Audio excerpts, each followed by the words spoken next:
It's not saying that every member has to campaign as a progressive in a traditional progressive way, but it's to say that we have assets to offer the party that the party has not yet, fully leaned into or exploited. And I believe that we can take some of these seats. I think Katie Porter's an amazing example, Michael Levin.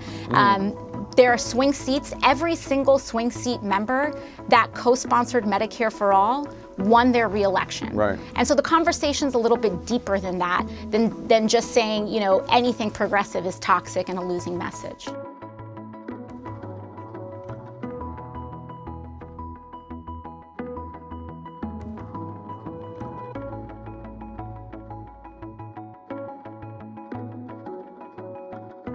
He acknowledged the enormous role that communities of color, Black communities, Latino communities, the trans community, etc., played in his victory. And we also know that majorities of these communities are progressive. They make up not just the progressive base, but the base of the Democratic Party. When we gin up the grassroots and we celebrate them to the election, we should also celebrate them in our governance. So I think a fair amount for us.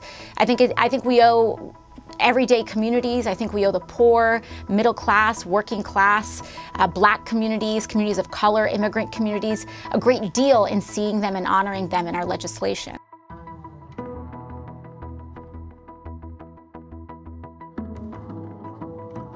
There's a marked difference between 2020 and 2016 in how the Democratic Party was able to unify, to Joe Biden's credit, before the election and get everyone on the same page to make sure that we vote Donald Trump out of office.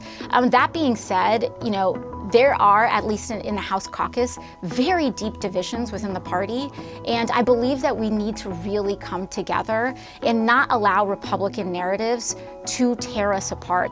And so the question that we have is, how can we build a more effective Democratic operation that is stronger and more resilient to Republican attacks? And I believe that there are many areas that we can point at in centralized Democratic operations that are extraordinarily weak.